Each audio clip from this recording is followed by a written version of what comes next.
Greetings and salutations, everybody, and welcome to the CanUK podcast, the podcast done by fans for everything nerdy. And apparently I'm not awake yet because I just forgot our tagline.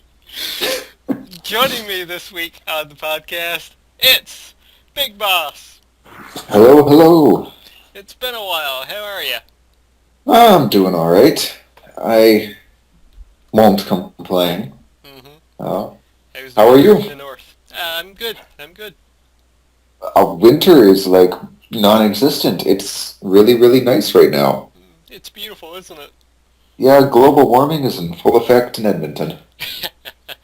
Yeah, I think it's up to 10 degrees here today. Yeah, it's like, I'll double check my phone what it says right now, but like the other night it was 6 degrees. Mm-hmm. Okay, so it says right now it's 1 degree, but Yeah. that's warm for December. Yeah, it's 9 here according to my phone, so yeah. I know a Yeah. lot of people might be watching this and be like, 9 degrees, Jesus, you're cold, but no, this is nice weather. Mm-hmm. Oh, and yeah, this podcast, this week, we've got a ton of news to go over because this is our first show since the PlayStation Experience happened, as well as the Game Awards, which I don't have here on the list, but we might mention something from that later. But yeah, we've got quite a bit of news to go over, so we're going to kick things off today with the actual news stories before we move into the keynote notes. So, Big Boss, why don't you tell us about our first piece of news here? All right, here's some good news. The Final Fantasy X and X-2 HD remaster is coming to the PS4. Yay! So there, now we have even more reason to play the game. And I can buy it for a third time. Yeah, I'm probably going to have to do that too. I already want to get it for my Vita as well, for the sake of having it to play on the go. Mm-hmm. Gotta love that cross-play support. Yeah, not that I really use my Vita much, but more for the sake of having it, I guess. That's the main reason why I did it, just to say I could have all Final Fantasies 1 through 10 on the Vita. Yeah, if I ever go on a trip, I know I'll be fine for entertainment then.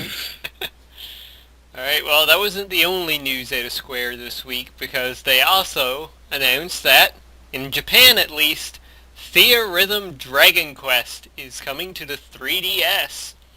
Ooh. That is pretty awesome. The Theorhythm Final Fantasy games have been cool. And just to Hmm. think they're doing the same thing now with the Dragon Quest music, that's just awesome. Yeah, for those who are fans of the game, I've never really played Dragon Quest, so I can't say too much, but Hmm. for those who are fans of the game and enjoy its soundtrack, I mean, I would enjoy that, Hmm. because I'm a total nerd and love video game music, so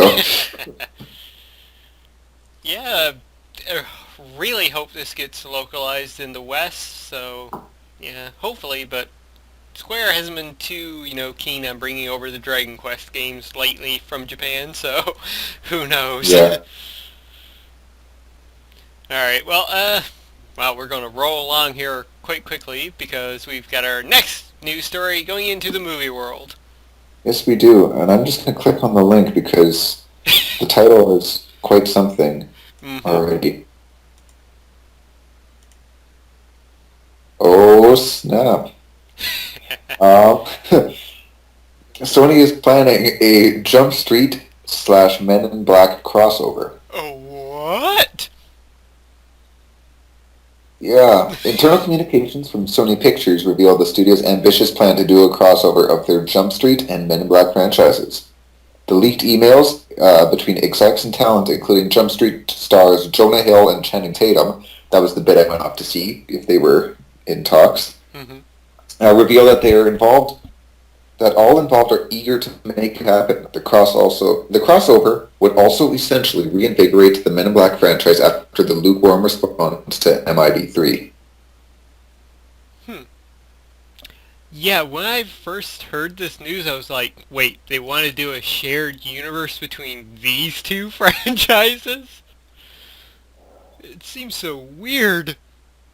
It does, but I love the Jump Street movies, so Well, I guess if you want to take those further, why not bring in aliens? Yeah, exactly. And that's kind of how I'm thinking about it, is taking whatever the characters are that Jonah Hill and Channing Tatum portray, taking those guys, and then it's the first movie they were in high school, second movie they were in college. So now they can work for the MIB agency, which should just be the most ridiculous thing.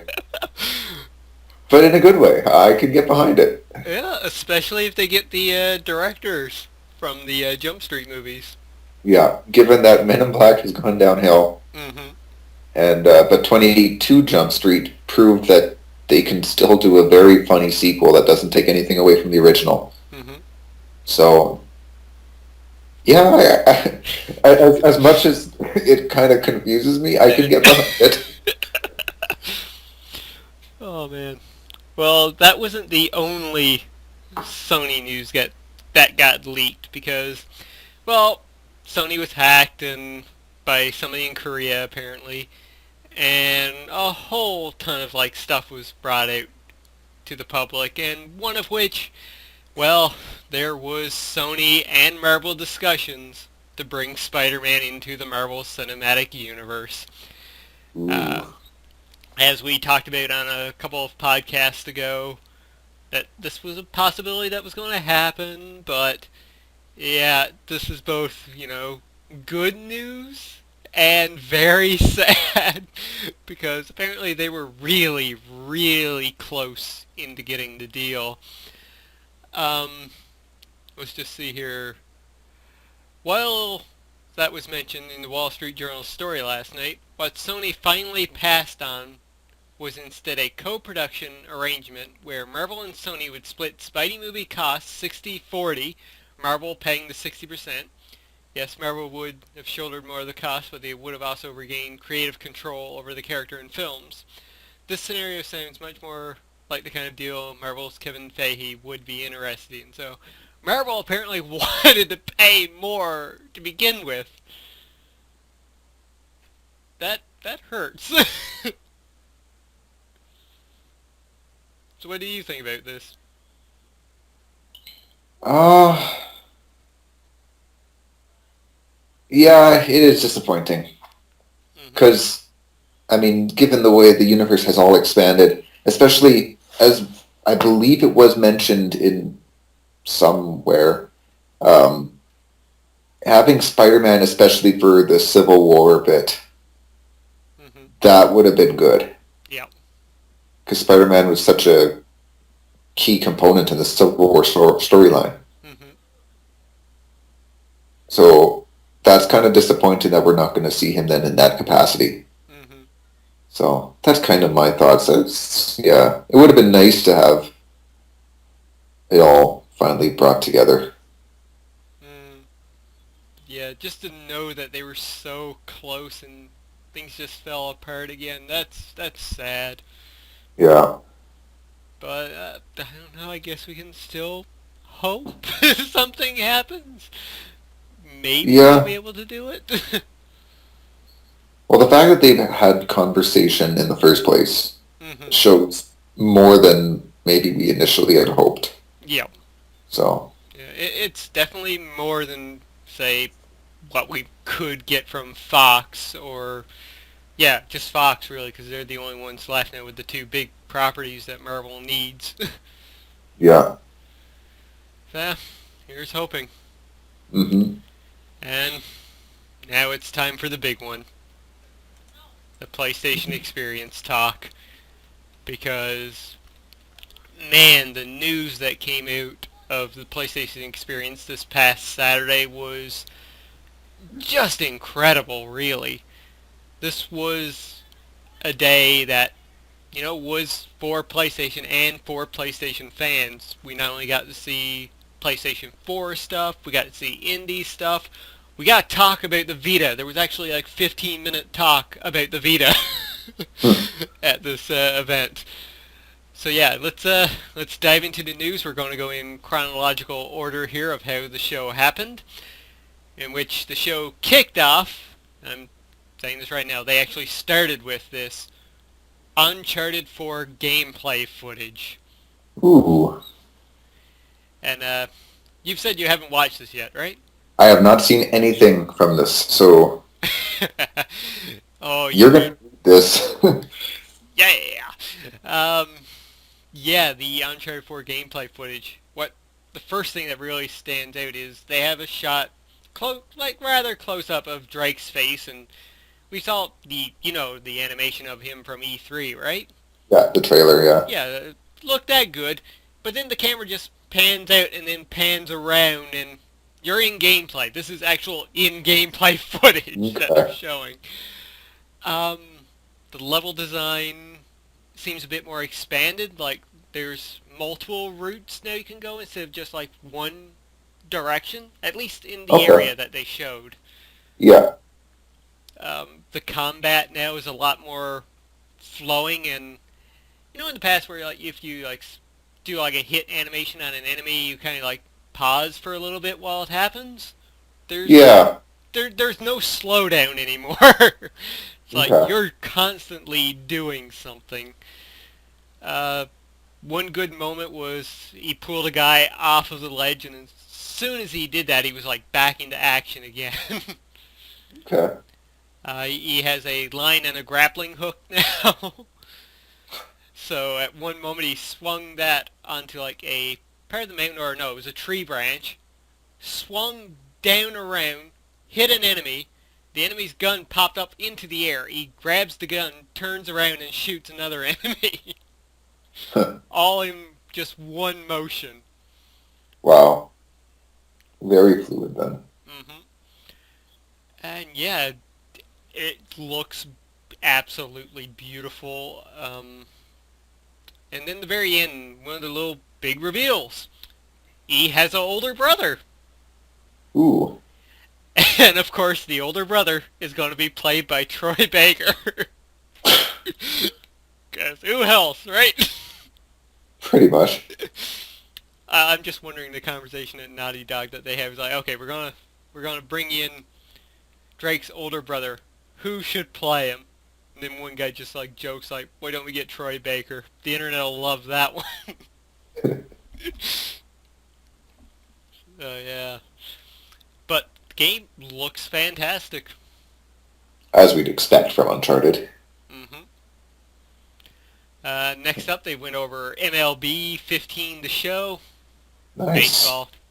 Yeah, my favorite sport. It looks good, and they said that you can transfer your career mode from 14 to 15, so that's That's cool. cool. Yeah. I haven't known of a sports game to do that yet, so. No, that sounds like something new as far as I know. hmm Next up, they showed Kill Strain, a top-down multiplayer free-to-play game that Okay. has 5 versus 2 versus 5 multiplayer. It looks alright. Didn't. I wasn't that impressed by it. Okay. And then next up, they showed Bloodborne. Your game. Oh yeah, I am actually really excited for this. Even though now it releases on the same day apparently as Disgaea 5, so that hurts. Um, yeah, Bloodborne, they showed off the new Chalice dungeon, which changes based on the player. It's procedurally done, so it's different every time you go into it. That's I cool. think they said there's 3 levels to it, like really big levels, so there's lots you can do in there. Uh, with that, they also showing off a bit of multiplayer gameplay. Looks cool. Not sure how the multiplayer is working in this one exactly, if it's random like the previous Dark Souls and Demon Souls games, or if maybe this time you'll be able to invite people in to play, which I'm kind of hoping for. Yeah. And yeah, it just deserves all the money, because that game is looking so good. Alright, well, next up, Adam Boyes took the stage, and oh man, he brought the news. But first he talked about Destiny. If anybody cares about that anymore. Do you? Yeah. Nah. I think that sums it up. I want to. hmm because I paid enough money on that. I'm like, I really want to care. I can't bring myself to get that excited anymore. I know what you mean. I deleted the data off of my hard drive, so... Oh, really? Well, the install data, right? Not the Yeah. save data or anything. Yeah. But still. Yeah. Uh, they basically showed off the Dark Below expansion. Uh, looked like more shooting. They made a few loot cave jokes, and boys made fun of like the random drops. So that was a bit funny, and they gave a bit of stat on like the weapons most used and whatnot. Then he Okay. moved into the big Street Fighter reveal that Ultra Street Fighter 4 is coming to the PlayStation 4, which is Okay. cool, I guess. It's making Yeah. its console debut on next gen there. Uh, then the next big one that I was really excited about, Killing Floor 2 is coming to the PlayStation 4. Oh. Have you played Killing Floor or know about it? No. Vaguely. It's I a know about it. really good horrifying shooter, so Okay.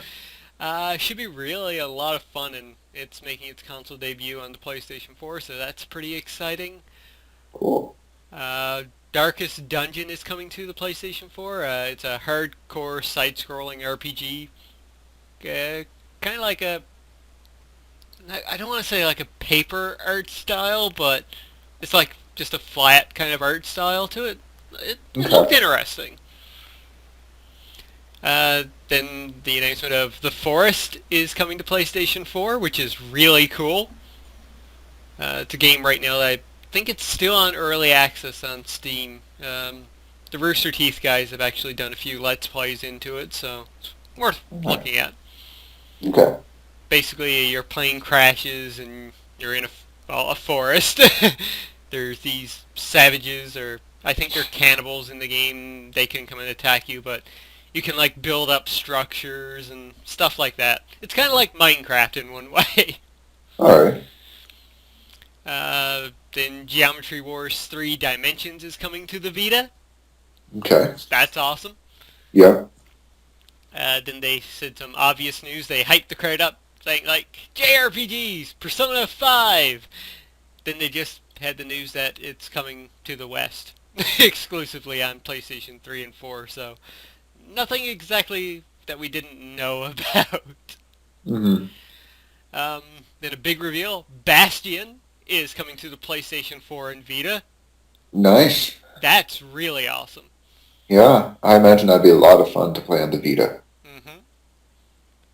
Mm-hmm. Quite looking forward to that, finally being able to play it on the PlayStation platform. Mm-hmm. Um, then Orcs Must Die on Chain is coming to the PlayStation 4. I Okay. know a lot of people who like that series, so that's kind of cool. It Yeah. looks funny and humorous. Mm-hmm. Then EA got up and they showed a montage video. Then Peter Moore came out, and to celebrate the PlayStation's 20th anniversary, they gave out free games to people. Wait, what? EA gave away free games? Yeah! It's amazing. They use No way. No Please. way. Please tell me you got your free games, though. Yeah. Okay, good. The free games, of course, that they gave away were Need for Speed Most Wanted on the Vita, Mirror's Edge on the PlayStation 3, and, well, by the look of how that trend was going, it was like, oh, jeez, what are they going to give out on the PlayStation 4? Something really stupid, I would imagine. Maybe Battlefield 4. But instead, they gave PlayStation 4 users Garden Warfare for free. Nice. Yeah, I think that was awesome, and definitely need to dive into that game. Probably get some people together. Yeah. So yeah, EA gave out free games showing that, they're maybe not as evil as we thought anymore. They're at least doing a better job this year than Ubisoft. Okay, then next up, more games are coming to the PlayStation 4, 3, and Vita.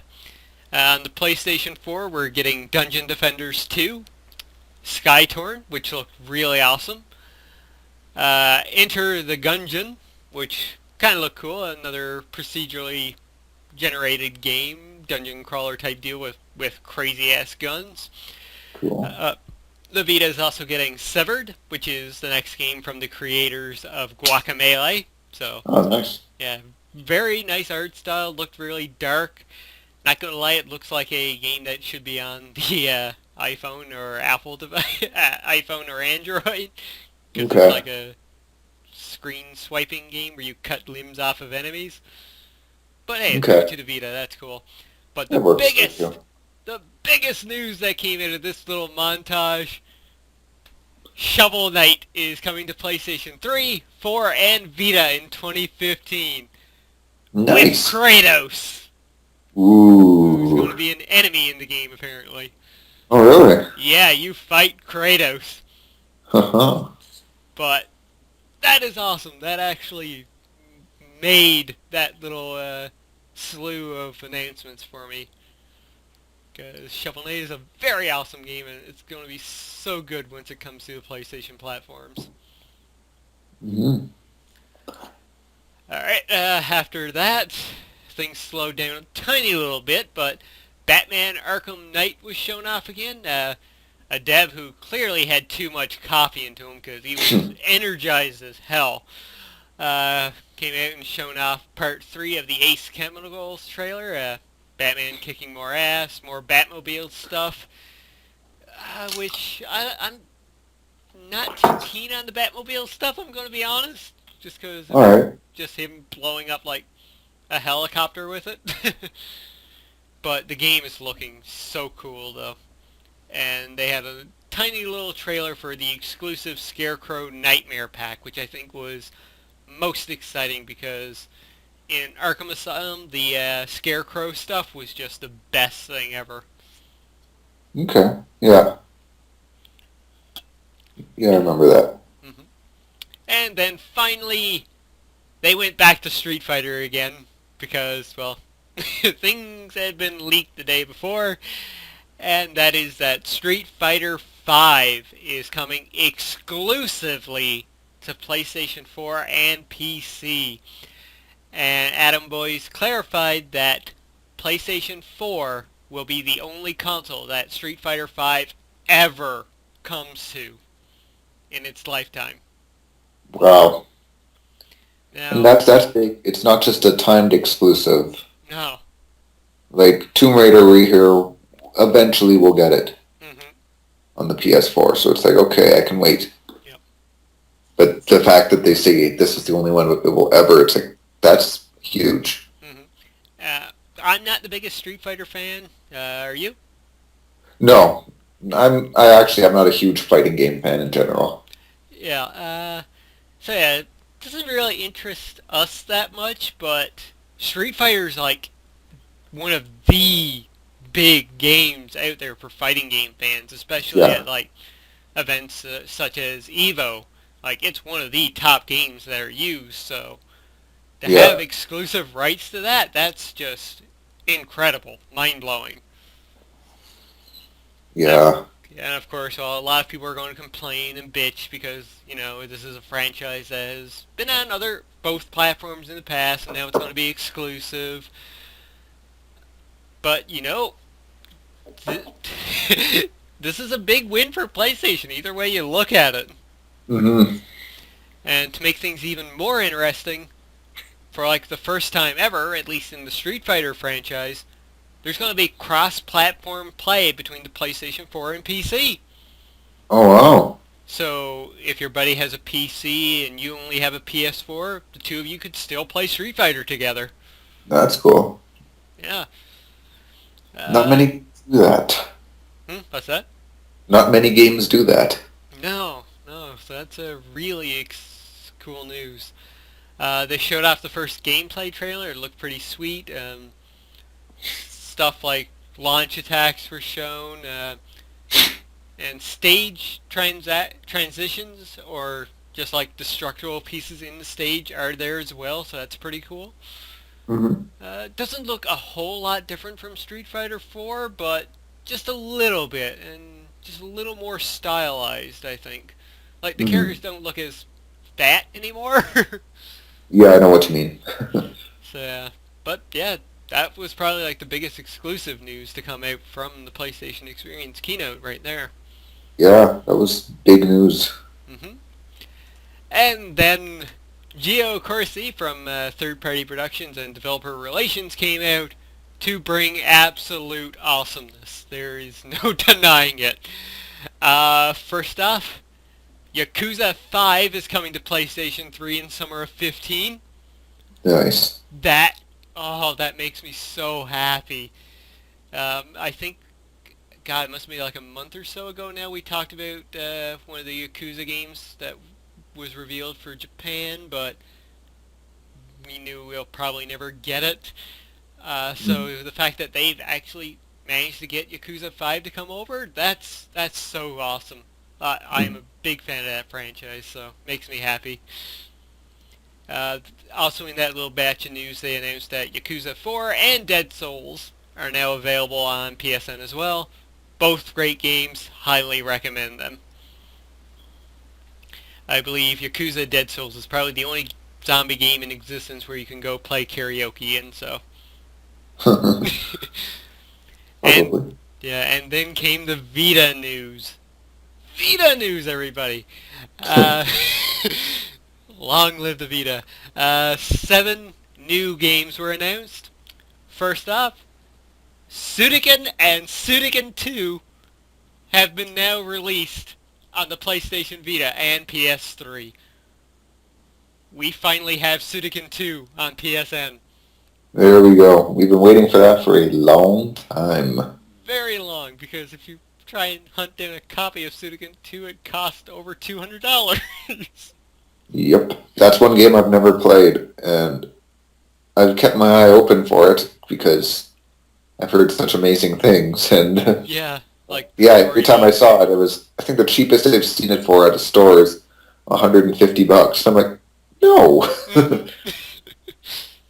Yeah, the story is supposed to be amazing in that game. Like, it's on a level with Game of Thrones, apparently. Mm-hmm. So, I bought it the other day. Need to dive I've heard, into it. I've read people's lists of the greatest RPGs, and people will put that there with Chrono Trigger and Final Fantasy VI and that kind of thing. So, it's awesome that we finally have them and that they're both playable on the Vita now. yeah. That's cool. Who knows? We'll probably be talking about this in a future podcast once we get around to playing the game. Once they get caught up, maybe. Yeah. If I ever get caught up. Yeah. Next up, they announced that Towerfall Ascension and its expansion that's coming out in the new year will be playable on the Vita. That's cool. Octodad, Deadliest Catch is coming to the Vita. Alright. I love that. Then Super Time Force Ultra is coming to both the PlayStation 4 and Vita with playable character Shohei Yoshida. That is awesome. The fact that they actually... you don't know who Yoshida is? The name looks familiar. It's Shohei Yoshida. Okay. To the Googles. Yes, go to Google while I continue on. He's the president of Worldwide Studios. That's what I thought, and that's where I'm like, why is he a playable character? That's why I'm like, okay. And the best part is, as I'll link you right now, you'll see his Twitter headliner.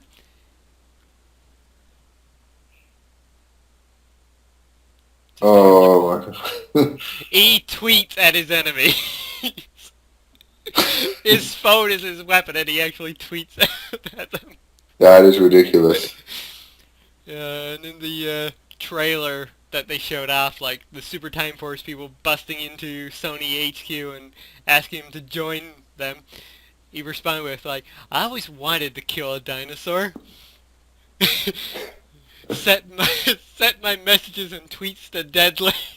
Then they go into a trailer showing him off.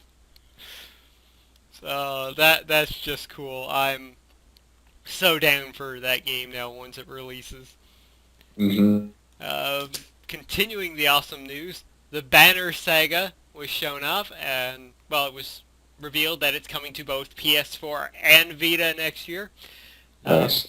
Haven't played the game myself, but I've been hearing nothing but good things about that game, so I've really wanted to play it, and now I probably will once it releases for the PlayStation 4 and Vita.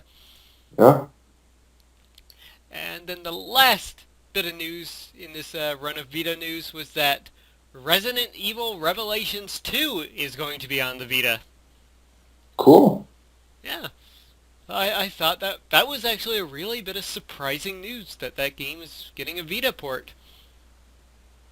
Did the first one get a Vita port, or just on PS3? Just on PS3, I believe. Yeah, because it originally came out for the 3DS, and then they just ported it over to PS3 and 360.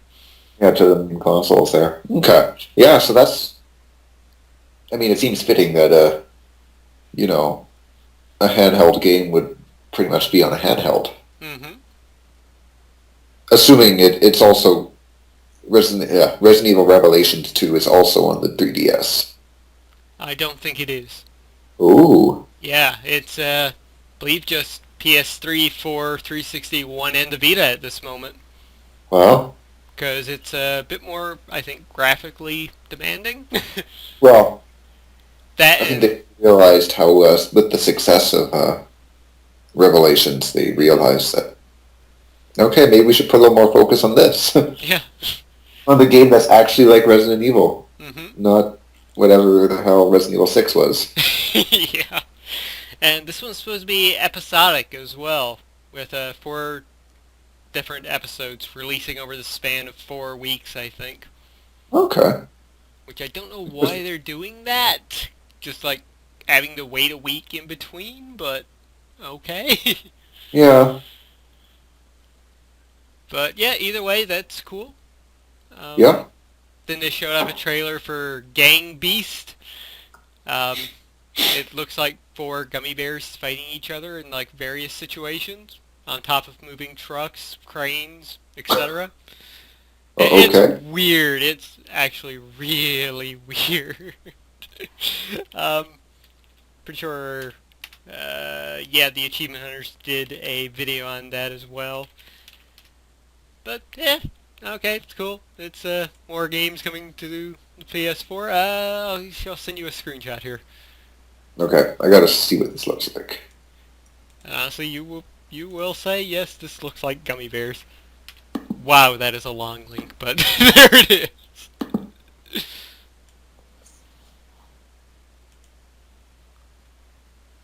Wow, that is... Yeah. Yeah. What the hell? Interesting. Yeah. Alright. Anyways. Yeah, moving on. Then they brought out Tim Schafer, and they revealed that Broken Age Complete, both parts 1 and 2, will be coming to the PlayStation 4 and Vita once part 2 releases on PC next year. So that's cool. That's actually really awesome. Mm-hmm. Then they showed off a trailer for Grim Fandango Remastered, which is a game that I'm personally excited about. And they revealed that the release date is going to be January 27th. So are you excited for Grim Fandango? Yeah.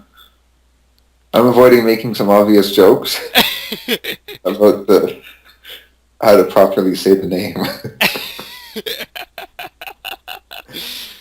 And after they revealed that, Gio was like, it was so much fun making this. And it's like, do you want to do it again? Which Tim was like, yeah, sure, let's do it again. And they revealed that Day of the Tentacle Special Edition is coming to the PlayStation 4 and Vita. Well, that's better than what I initially read it as. What did you read it as? I was just glancing through the notes and like Day of the Testicle Special Edition. Like, wait, what? Yeah. Personally, I never played Day of the Tentacle myself, but I'm a massive, massive fan of the original Maniac Mansion, so Hmm. this really excites me now that this is going to be remastered and I'll finally have a chance to play it. So, Hmm. yeah, that news alone just made me so incredibly happy. And that was it from Gio Corsi, who, of course, Okay. also I forgot to mention, and you will enjoy this. He came out on stage and kind of apologized for people and hoped that they wouldn't mind that he wore the uniform of his people from Canada, a hockey jersey. Oh, which jersey? It was a one done up as like PlayStation. Oh, okay. Yeah, third party relations, PlayStation logo and whatnot. But it was a I hockey mean, jersey. I'll still take it. Okay, after that, Santa Monica Studios head, I think, came out and revealed that they have 4 games to show off. The first of Okay. which was the return of Fat Princess in Fat Princess Adventures. Kind of looks like a dungeon crawler. Look Okay. cutesy. If it's anything like the original Fat Princess, it's going to be fun. Yeah. Uh, then the creators of games such as Katamari Damacy, Journey, Nobi Nobi Boy came out on stage and revealed their newest collab work, Watam. Um, no idea what it is really. The trailer they showed off was like, here's the mayor of our game. And it was like a green square dude trying on different hats and there was a bomb under his hat. And you walked out the door and you heard an explosion. No idea what was going on. Yeah, in my notes here I wrote it down as a drug trip because that's clearly what it was. Just like Katamari Damacy. Yeah, yeah. um, so yeah, it should be good. Hmm. Um, then the creators of The Unfinished Swan came in and revealed their newest game, What Remains of Edith Finch. Okay. The trailer they showed off was like really kind of creepy and dark tone. Really nice music. Uh, Basically, the game revolves around 4 characters. Each of their stories ends with their deaths. Uh, Ooh. yeah, and Edith, the main character, has to solve why she is the last one alive. Okay. So yeah, it's a kind of a murder, not murder mystery, but a curse type deal mystery around this one family. So it looks really, really intriguing. Yeah. And then to cap things off, we got more gameplay of the Order 1886, in which airships were revealed. So you're still super stoked for that one? I am still super stoked for that one. That game Sweet. looks so good, so beautiful. And I've heard some complaints coming up, like about the quick time events and whatnot. I'm fine with that, because, fuck, I loved Heavy Rain and Beyond Two Souls, so the game is looking really stylistic and nice. You won't find better mustaches in the gaming industry anywhere else. Oh, really? Because Metal Gear Solid 4 had some amazing mustaches. I don't know, you take a look at some of I, the Order characters. I'm going to have to.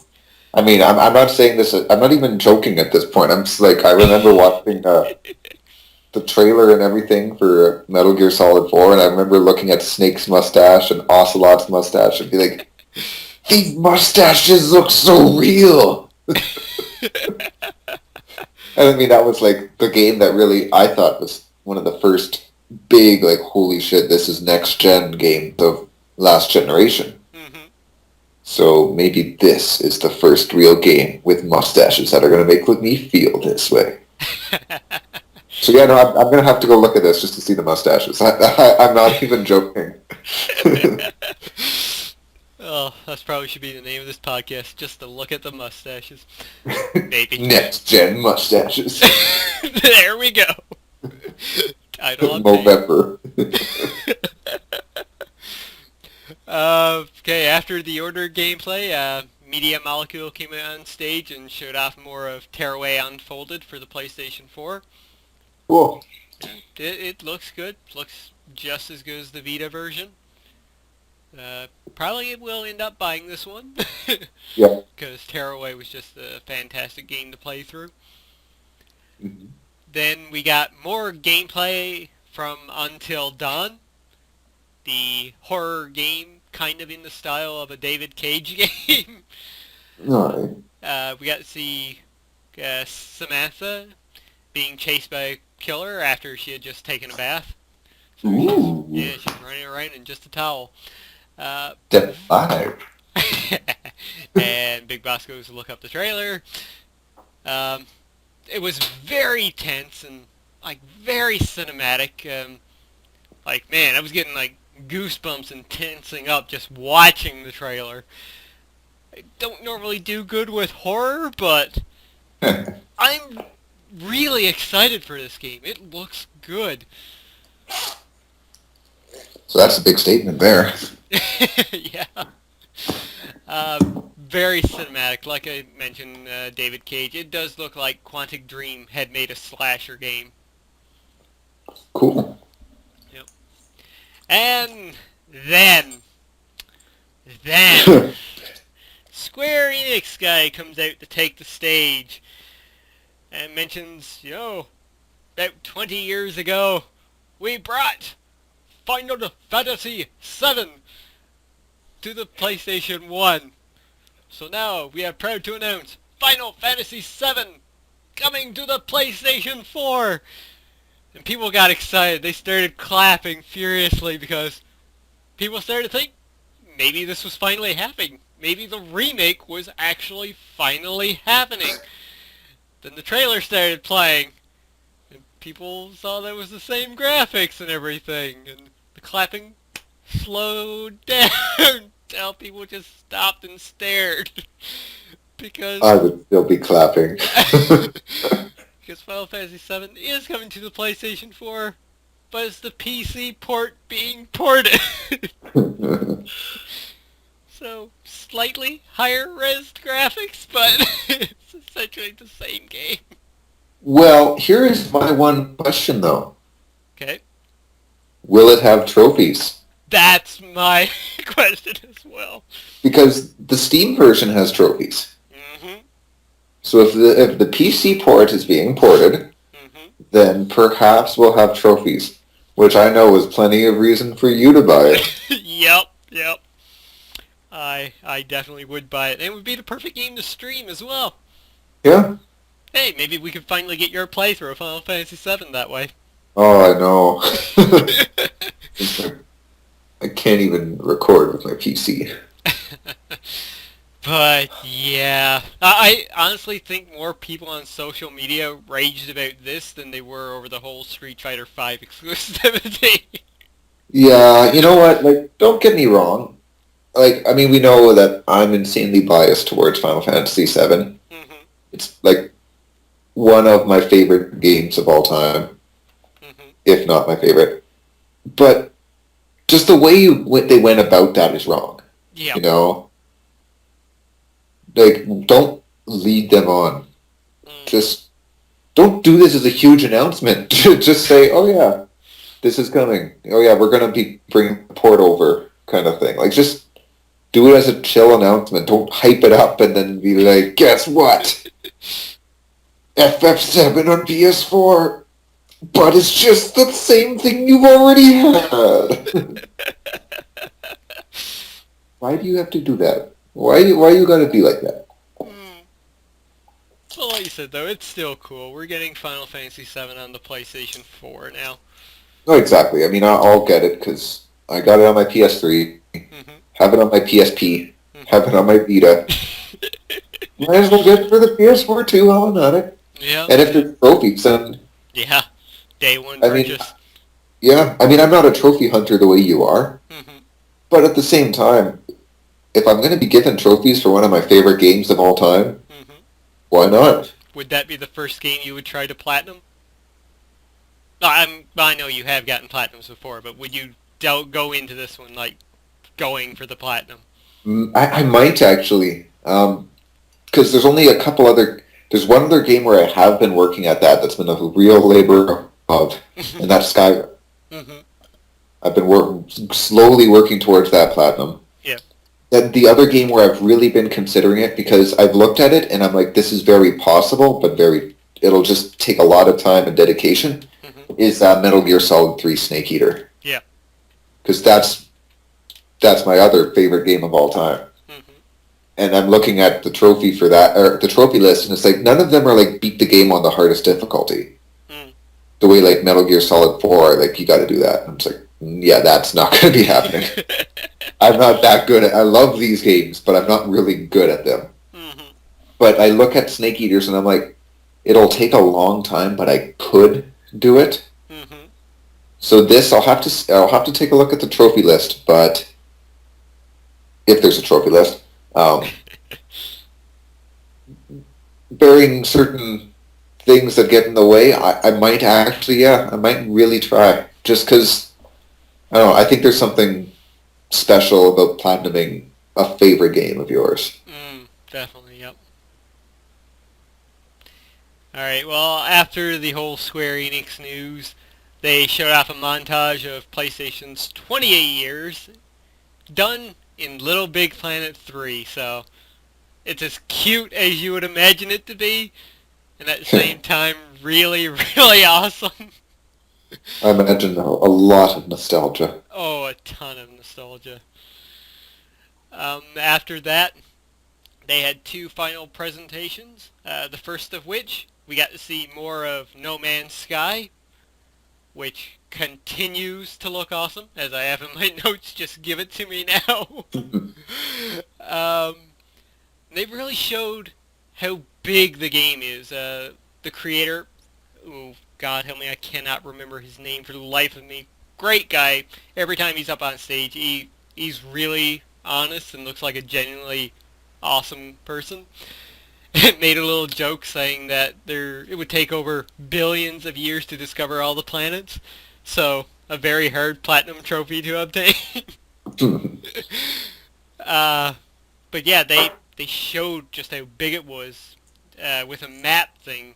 Here's the planet, and then expanded out, showing the planets around it. Then that expanded out, showing the galaxy. Then that expanded out, and expanded out again and again and again. Just showing the universe is so humongous big. Yeah. It really drove home the point, like, wow, yeah, this will be quite the large game, and it's only an indie game. And it has more planets to explore than Destiny.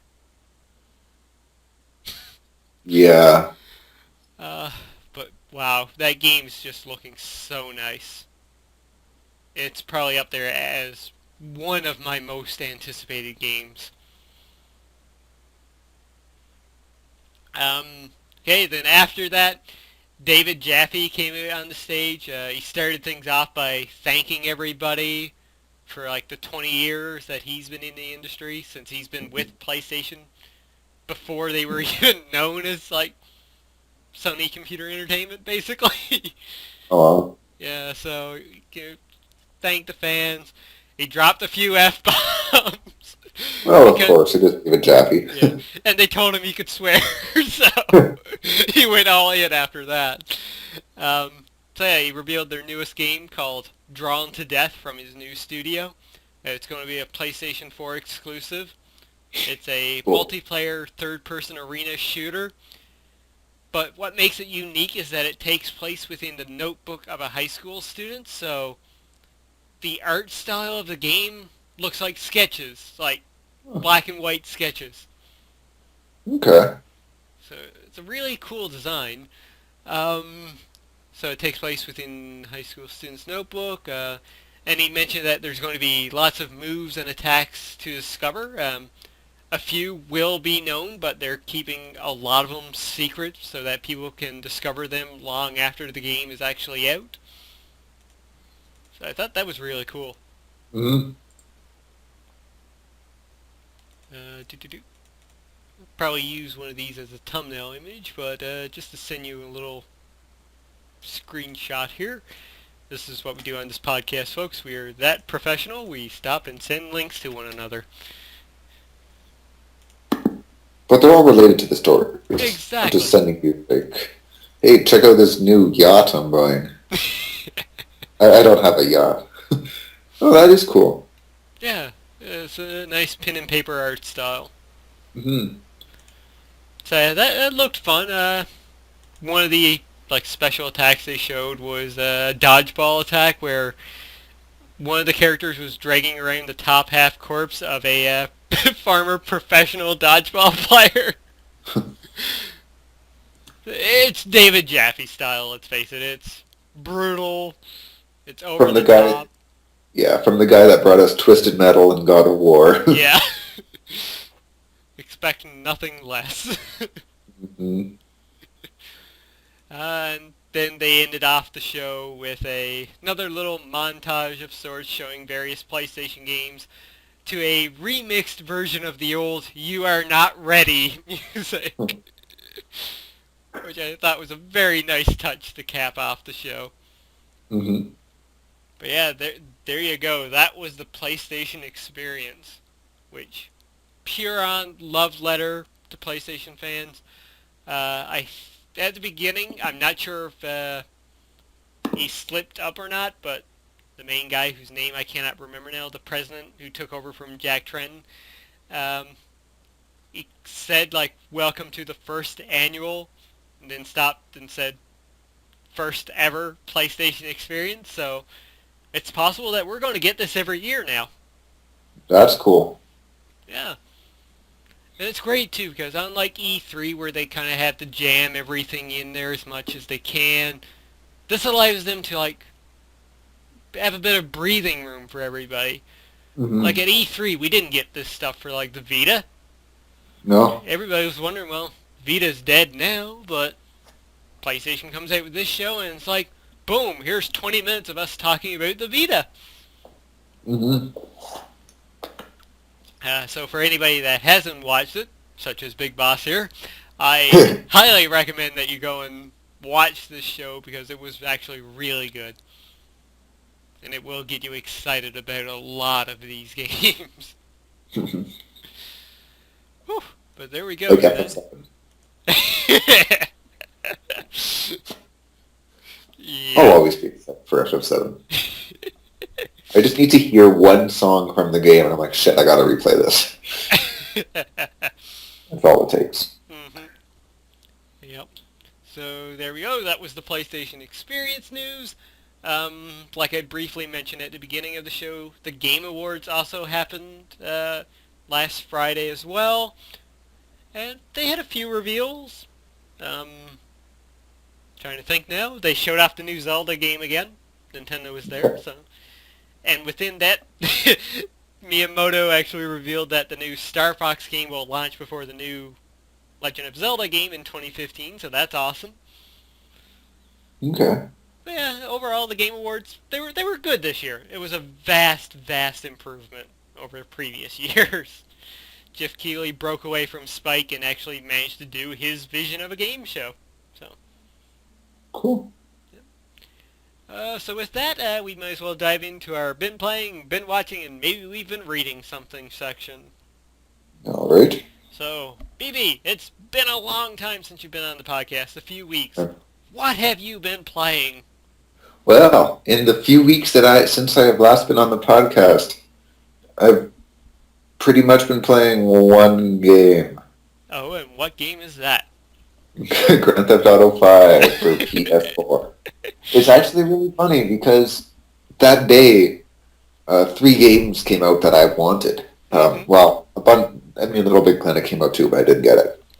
Yeah. I bought 3 games that day. I bought Grand Theft Auto 5, I bought WWE 2K15, and I bought Dragon Age Inquisition. Mm-hmm. Out of those 3 games, what's the game I decide to play? The one I've already played on the PS3. Yeah. So what are your thoughts on GTA 5 for next gen? I like it. Graphically, I haven't noticed a huge difference. Mm-hmm. I'd probably have to put them side by side to actually see it. Yeah, there's more foliage. I'm sorry, I took it there. No, but other than that, there's more songs on the radios, Mm-hmm. as if that's reason to buy the game again. But I don't care much for the first person mode though. No? No, I can't drive cars in first person. Oh, that is bad. But and then the shooting is just like it doesn't feel as good as a regular first person shooter. Mm-hmm. So Grand Theft Auto, to me, it needs to be played in third person. Mm-hmm. But not it's an excellent upgrade. It handles perfectly. Like I don't know, everything's great. I'm thrilled to be back in Los Santos again. Mm-hmm. Yeah, Nice, nice. And you did play a little bit of 2K15, didn't you? a tiny bit. I did 2 matches. Okay. First match I played as CM Punk against Roman Reigns, I believe. Mm-hmm. And I won that one barely because I had no idea what the hell I was doing. Second match I played as Dean Ambrose against Bray Wyatt. So I'm like, oh, the feud. But I was rather disappointed to see that Dean doesn't have his own cool music. He's a Shield member, and I'm just like, oh. Yeah. I've grown to love Ambrose since the Shield split up. Yet in the Shield, he was my least favorite member.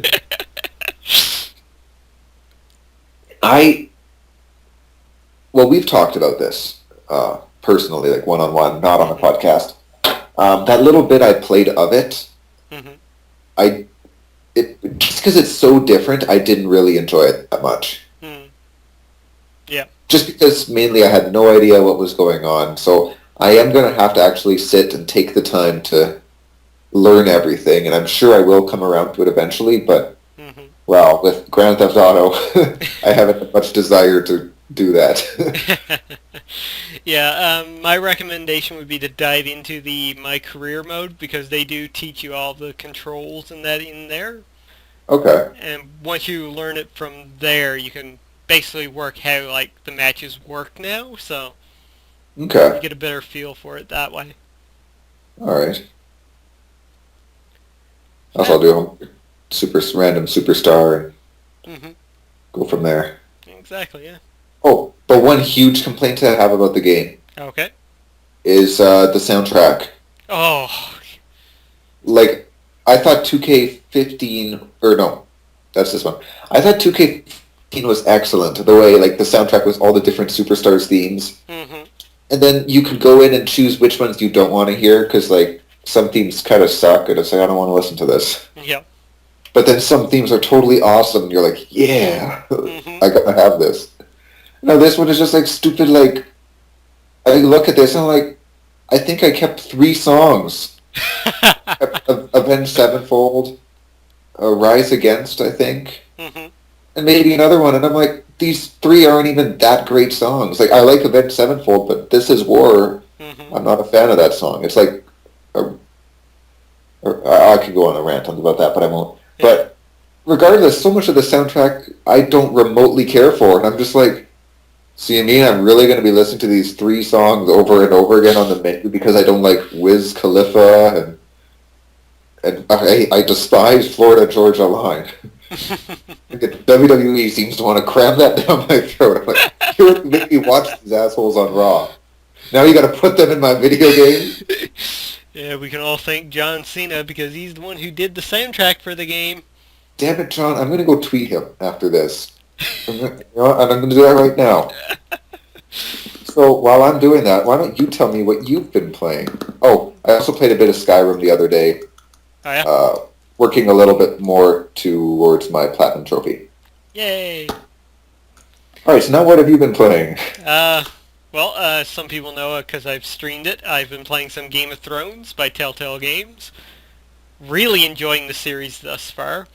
But, you really have to be a fan of the show in order to appreciate it, so there's that. I've also played Tales from the Borderlands as well, which was fantastic. Okay. Outside of that, trying to think of some of the other mini stuff I've been playing outside of the big one. Played a little more of Pokemon Omega Silver, Omega Ruby, Omega Silver. Game's good. But the big thing I've been playing, like you, has been GTA 5. Again, like yourself, there's so much other games I've been playing right now, and I'm back to playing that one. I know, right? The game we've already played. It's like, oh, why not? Let's do it again. Yeah. What I find worse is like I like playing certain games and like listening to podcasts, catching up with stuff. So again, Uh, this is perfect for that.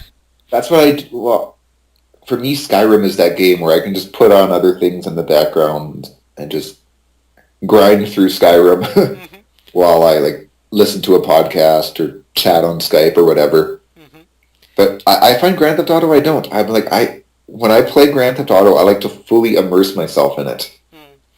So I Well, like I'm referring more to like just fooling around in the open world. okay, just pissing around and Yeah. Which running over people and looking for the jumps. exactly, yeah. And Okay.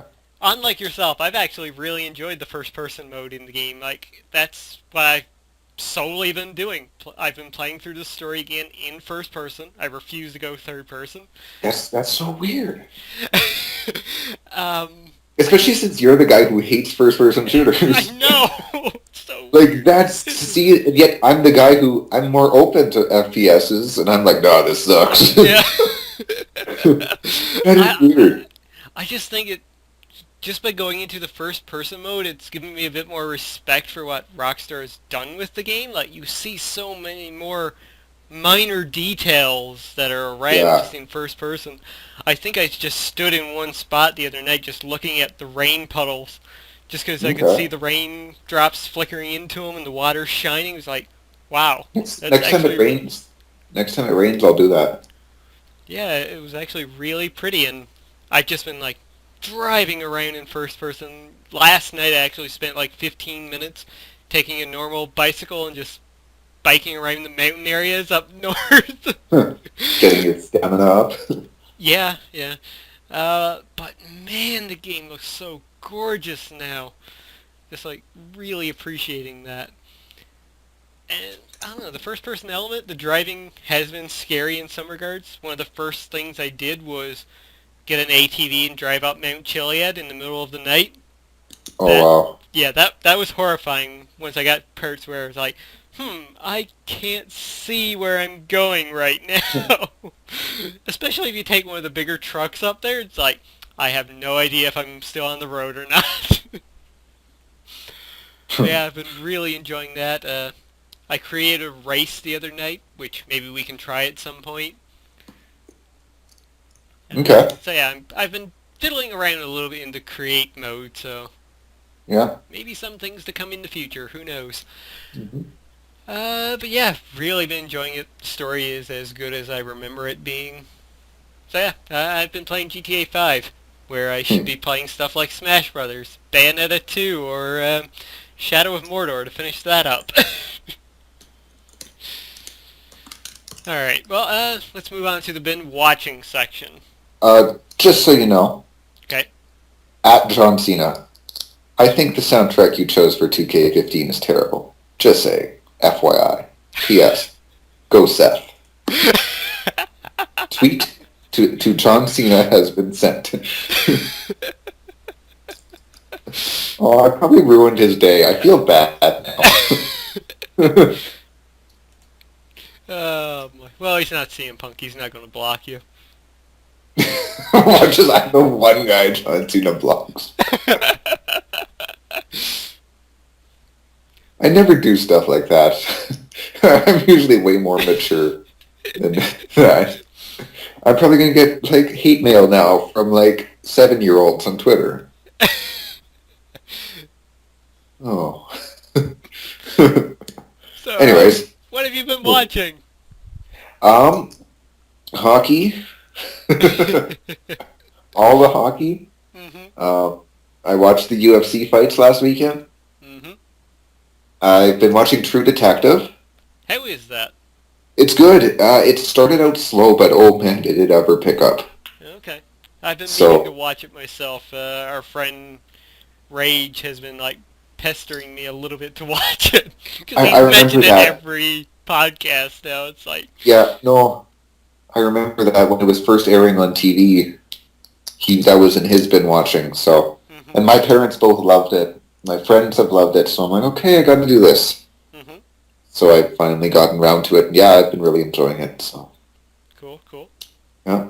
Other than that, I guess the big one is Arrow now. Oh, yeah. And that's on my list as well, so we can both talk about it. Yeah, haven't seen this week's Flash yet, though. Oh, okay. So that's So yeah, pretty. full spoiler warnings right now, by the way, as well. Oh man. Yeah, that's it for me from I've been watching. Okay. So yeah, Arrow. Holy fuck. I have no words. Like I have. I'm not. A show has not shocked me that much since Game of Thrones did the Red Wedding. Mm-hmm. I know, right? Oh. I never expected Arrow of all shows to shock me that much. Mm. I mean, it started off like, okay, things are a bit tense here.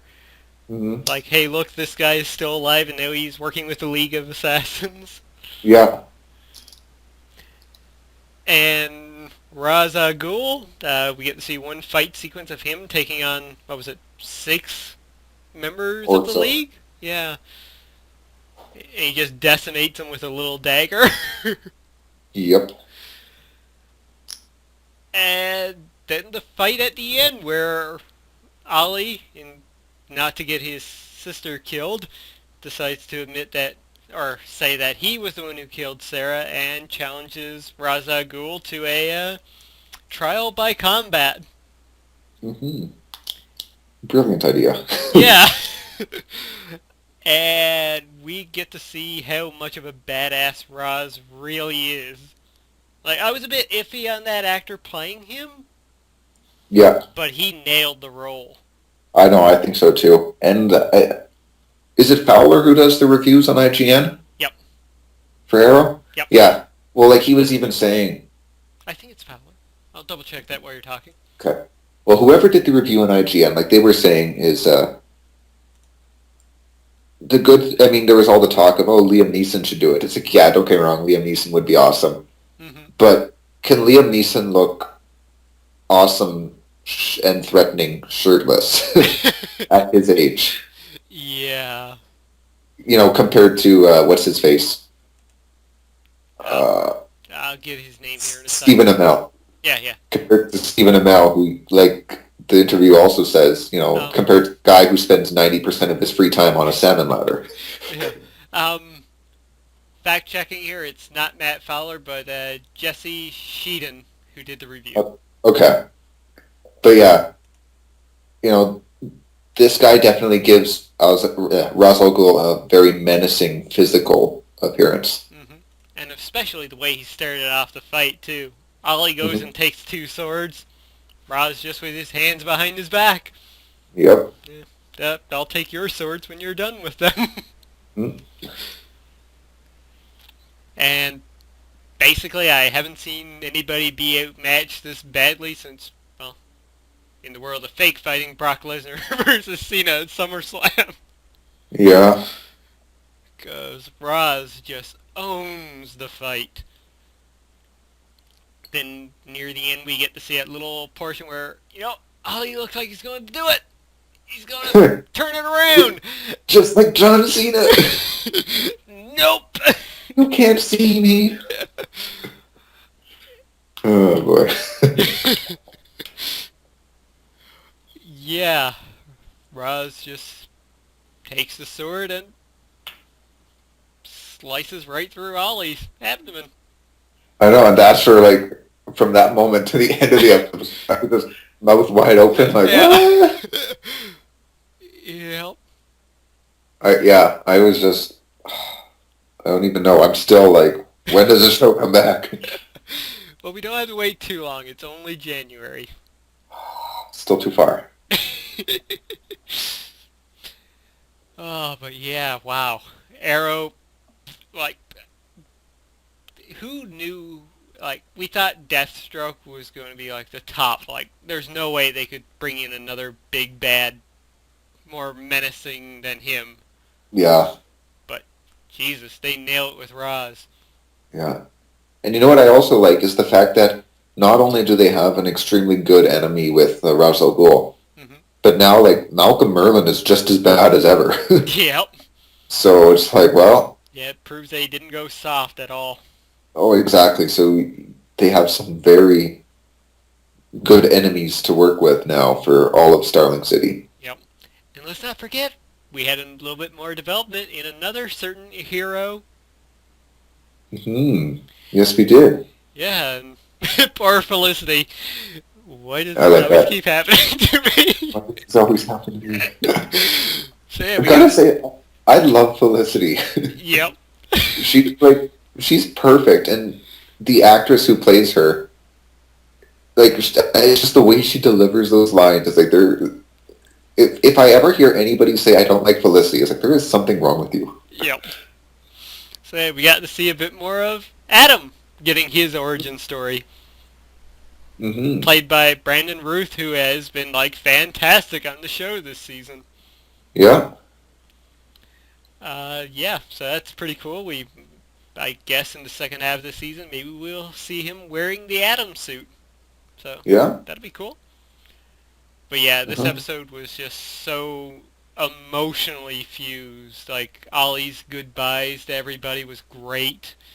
Yeah, Um, him discovering that his sister knows kung fu is pretty yeah. good. The look on it on the Arrow's face was just like that was perfect. Yep. So yeah, everything about that episode was just great, great Well, mid-season finale. the only thing I didn't like is Laurel's mother. You know, like I know something's wrong with my daughter. I can Yeah, feel that I'm never gonna see her. I'm like, oh, fuck off. yeah. Ultimate super mother intuition right there. I'm like, this is just ridiculous. Like, come Though I on. did like her little scene later on where she's like, yeah, make them pay. Yeah, that was better, but just the way she discovered it, I'm like, oh, get off. Like, no way. Hmm.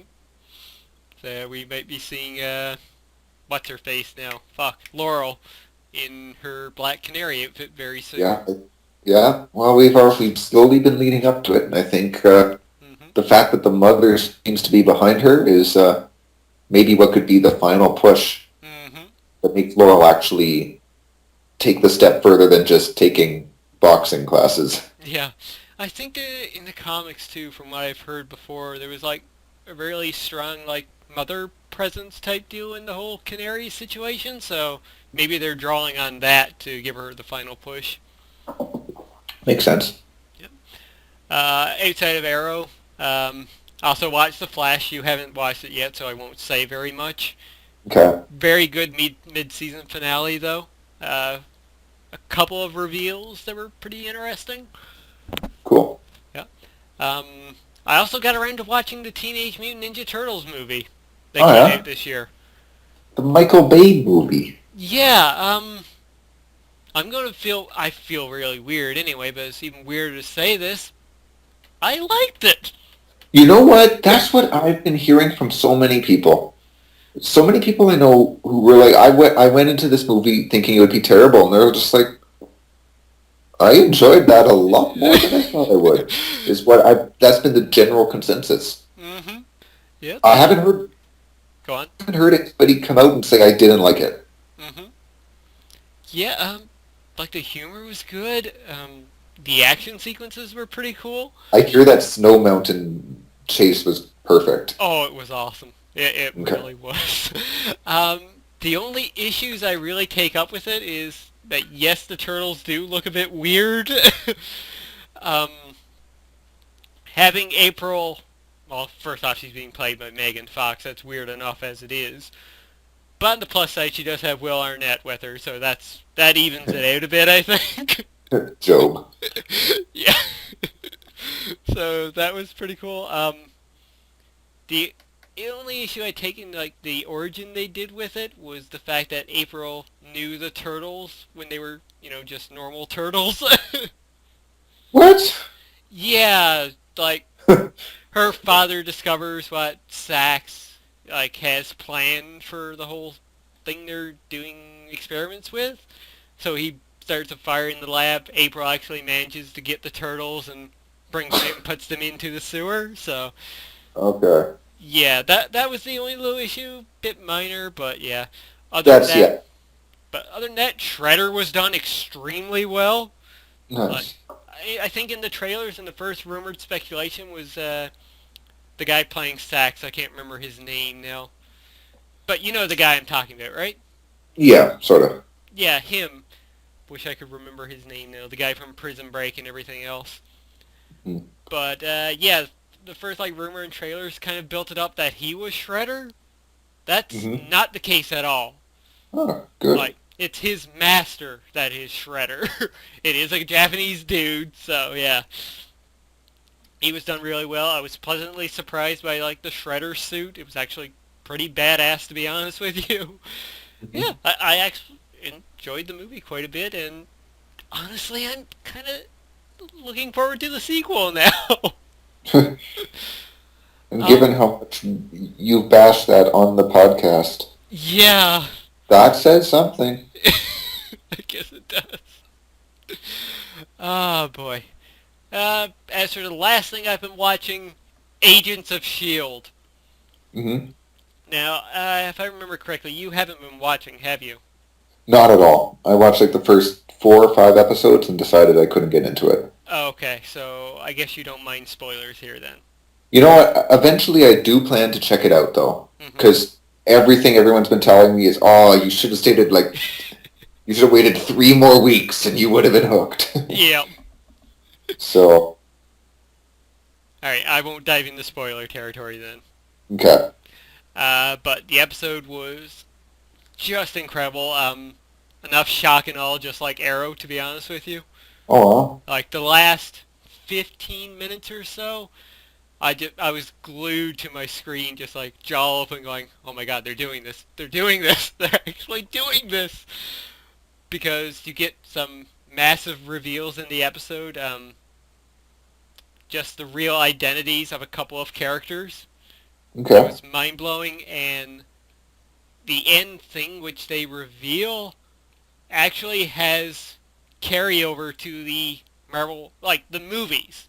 Like Yeah. what they did in the season finale will affect the movies. Yeah. Nice. I've been hearing about that actually, Hmm. the tie-ins and that. So, Yeah, we've seen tie-ins in the past from the show, like Captain America 2 actually affected them in a big way. yeah. But what But they did now on the show, yeah, they're actually affecting the movies now, which is cool. that, yeah. And that's the one thing like DC doesn't have for their TV shows because they're not doing No. that. Yeah, which is stupid in my opinion. Hmm. You have an amazing Green Arrow. Use him. Yeah, you have an But no, amazing that's Flash, but it's cool to see it working in reverse because yeah, like I mean the movies are always going to be the quote unquote bigger medium. hmm So I can see yeah, the movie is impacting the show, but now for it to work the other way, that's cool. yep. And the characters that they like revealed here in this episode, it's like, wow, like I can see them coming into the movies now. Nice. So yeah, Agents of Shield, highly recommend that. And they went against a few tropes in the episode as well, like some things you would normally expect to happen, like nope, we didn't touch, that didn't happen at all. Okay. So yeah, highly recommend this new season of Agents of Shield. Like, Nice. even to be honest with you, maybe not even go back and watch season one. I'm sure at this point you know the gist of what happened, right? Not so much. Okay, well then, go back and watch season one, and then catch up with season two. It's highly worth it. Okay. All right, so with that, we go in. Oh, one other thing I had on my been watching list I forgot to write down. South Park Oh yeah. finished up season 18. Okay. Probably the best season they have ever done. Yeah, I saw that tweet from you. Yeah, the last 2 episodes kind of focused around YouTube comment. Yeah. um, and a lot with like PewDiePie, and Cartman basically became PewDiePie a little bit. Okay. But what amazed me so much about these last 2 episodes was that they managed to wrap in their entire season. Like, everything they've done from the previous episodes, or most of them anyway, built up to this one. Wow. Did you watch the Redskins episode? No, Know about it? I don't think so. Um, well, in one of the episodes, Cartman actually starts up his own company called the Washington Redskins after the trademark Yeah. expires from the team. They brought that back in a way because there was a holiday special in the last episode, which was titled the Washington Redskins Go Fuck Yourself Holiday Special. But yeah, everything was tied in. It worked so well. It was so Okay. good. Yeah, that's what I've been watching. Nice. So, been reading. Yeah. Anything? Um, yeah, no, I've been reading one book. I've been reading Scott Ian's biography. It's called I'm the Man, the story of that guy from Anthrax. Okay. Scott Ian is the guitarist from Anthrax. Okay, Uh, cool. One of the two guitarists, rhythm guitarist, founding member. He's a total nerd. Hmm. He's been on The Talking Dead a couple times now, I think. Okay. He's a huge comic book fan and book fan in general. Like, I know he's a big Stephen King fan. Hmm. So he'd be a good guest for the podcast, I'm just saying. But yeah, no, I don't know. I mean, I love music, so um, yeah, his book has been one that I've been meaning to read for a while. So Hmm. yeah, working through that slowly but surely. Like I'm not a fast reader by any means, or really a frequent one. So I'm sure most people would have finished it by now, but I'm enjoying it. Cool, cool. What about you? The only thing for me is just before we started recording here, I read issue number 7 of Avengers X-Men Access. And the issue was really good. Bit more fighting between the quote-unquote evil X-Men at the moment and Steve Rogers' team of Spider-Man, Magneto, Quicksilver, and people such as Carnage, Hobgoblin, the Enchantress, Loki, Okay. all the villains who have been turned good at the moment. There was one great little part which stands out, and Spider-Man was about to get stabbed by Nightcrawler. Carnage Okay. swings in, kicks Nightcrawler away, and was like, I've got respect for my fellow web slinger. And Spider-Man goes, can't quite say, or no, can't quite make mouth say thank you, Carnage. Carnage's like, no thanks necessary, and swings away. Just seeing Spider-Man deal with a good Carnage has been like the best thing ever for that comic series. Hmm. And well, I do have a comic shop pickups to record later on, so in that I'll probably talk a little bit more about that issue, as well as Carnage Access number 3, which I haven't gotten around to reading yet. Okay. But yeah, that does it for the men reading section, so shameless self-promotion. As always, you all can follow me on Twitter at _Highwind32. Since it's actually almost the end of the year, I've been thinking of doing a special Foxhound. No, that's not Foxhound. Sorry, Kojima, I'm not stealing your trademarks. A special Foxhole recording Mm-hmm. um, in which I talk about something I don't get to talk about on the podcast, and that's music. Oh, cool. I'm an avid music fan, and I just think it'd be kind of cool to do a podcast, or not a podcast, a vlog. Let's look at this. In which I talk about all the different albums that have come out this year and my thoughts on them, because there have been some really good albums that came out. So, Mm-hmm. Cool. and I mean, we talk about enough on here already. We wouldn't even have the time to add in music as well. So, I've been thinking of doing that if I can find the time. Mm-hmm. So, as always, if you follow me on Twitter, if I do end up doing it, I'll be sure to let the world know there. Awesome. As for me, just the usual stuff, comic shop pickups. I'll probably be streaming, or at this point when the podcast goes up, I've probably already streamed the last part of my Game of Thrones playthrough. So you can look forward to that. And yeah, just the usual stuff for me. I'm hoping, if I manage to get around to finishing some games soon, to get my top 10 list of 2014 up. Oh, yeah. And as I mentioned that, the next podcast will probably be a look back at 2014. Okay. Actually, it will be because I've already got the notes kind of done up for it. Okay. Hopefully we'll be able to get more than just two people on the show, so we can go over things such as, our favorite characters from the year, favorite movies, favorite games. Just like we did last year. Yeah, exactly. So just a look back at 2014 and everything that has happened, what we've enjoyed and what we've disliked, etc., etc. Mm-hmm. Watch Dogs, Destiny. What? Who said that? Ubisoft, I'm sure. Oh, man. People hijacking the podcast. Wow. Yeah, well, it's not Nintendo anymore because we start praising their stuff now. Yeah, like, like I always say, I don't have a Nintendo machine, and I don't think I'm going to be getting one. But at the same time, I still have a lot of respect. Like, the Wii U has really come around. So I can't even be here making fun of it anymore.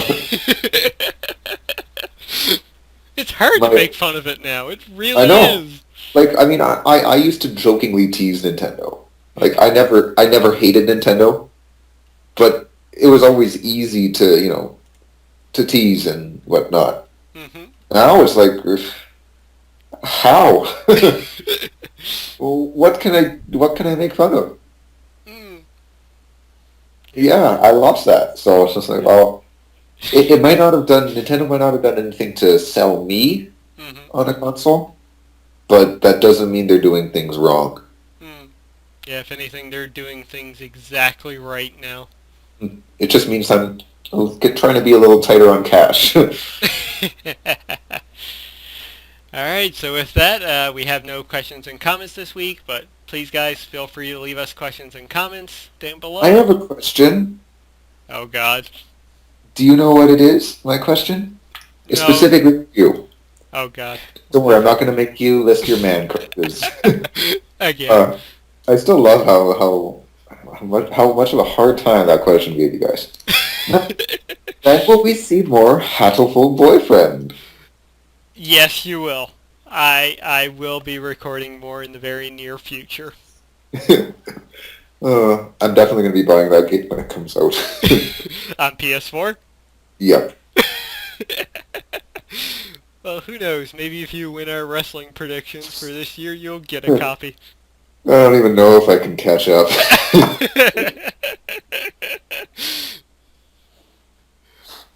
Alright. So with that, guys, that's going to wrap it up for this week. Big Boss, please do us the honors. Alright, thank you boys and girls for tuning into this week's installment of the CanUK podcast. We've had a lot of fun recording this for you, talking about video games, movies, and all things nerdy. That was kind of well-timed, I'll be honest. I've been Big Boss, and with me, as always, has been your host, Lord X. So thanks again for tuning in. Please leave us questions and comments. You can win a free game and stuff. Mm-hmm.